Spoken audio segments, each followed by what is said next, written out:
cet après-midi, on se retrouve avec Anthony pour aller voir Consuela, donc le nom de baptême de notre nouvelle femelle Arachloptère.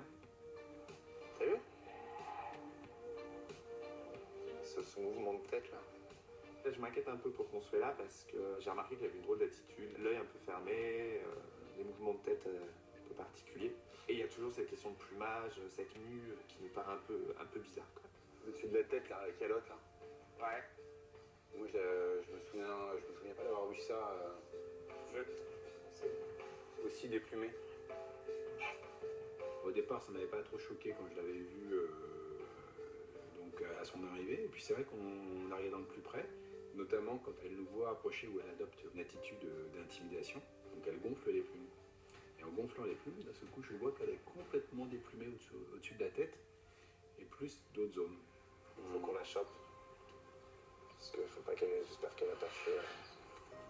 Il y a toujours une ou deux maladies auxquelles nous on pense et qui nous font un peu peur, parce que ce sont des maladies contagieuses et surtout des maladies pour lesquelles il n'y a pas de traitement. Des maladies d'origine virale et pour lesquelles normalement on a fait les tests pour s'assurer que l'oiseau n'était pas porteur.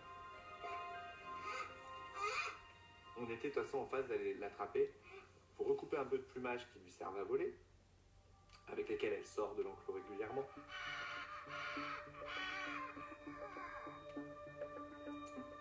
Il y a encore quelques plumes qui sont encore rigides, c'est les plumes qui servent au vol, donc je les coupe toutes. Ça ne lui fait pas mal, c'est comme les cheveux, c'est comme les poils, c'est totalement indolore, c'est juste un moment de stress parce qu'il y a une capture. Donc on en profite, pendant que je fais la contention et que Cyril coupe ses plumes, de jeter un coup d'œil sur les zones où elle n'a plus en effet de plumes.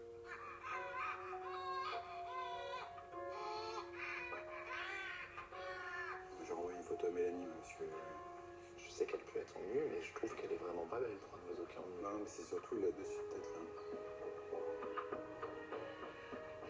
Je prends une photo dans l'idée de l'envoyer à ma consoeur, qui est donc la vétérinaire du parc d'où vient cet oiseau.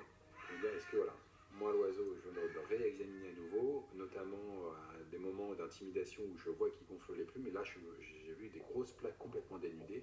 Est-ce qu'à son départ, l'oiseau avait ça ou pas? Mélanie, dis-moi, je t'appelle parce que j'ai un souci avec la femelle chloro que tu m'as envoyé il y a quelques jours.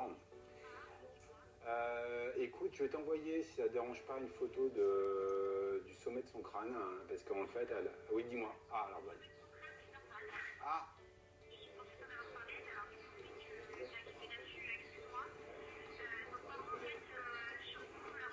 Et en fait, elle me dit oui, j'ai complètement oublié de vous prévenir. En fait, c'est ce qu'on appelle du surgrooming. Alors, le grooming, ça veut dire qu'en fait, et c'est les parents qui faisaient ça à l'oiseau quand ils l'ont élevé. C'est-à-dire qu'ils se sont tellement occupés, tellement toilettés, que parfois ils se sont focalisés sur une zone du corps de l'oisillon et qu'à force de toiletter, ils arrachaient les plumes. C'est quelque chose qu'on observe chez les jeunes oiseaux. Donc, il n'y a pas lieu de s'inquiéter parce qu'ensuite, ça va repousser. Donc, en tout cas, c'est quelque chose qui a été observé par les soignants là-bas. C'est quelque chose dont on connaît l'origine. Donc, il n'y a plus lieu de s'inquiéter par rapport à ça. On va s'occuper de ça.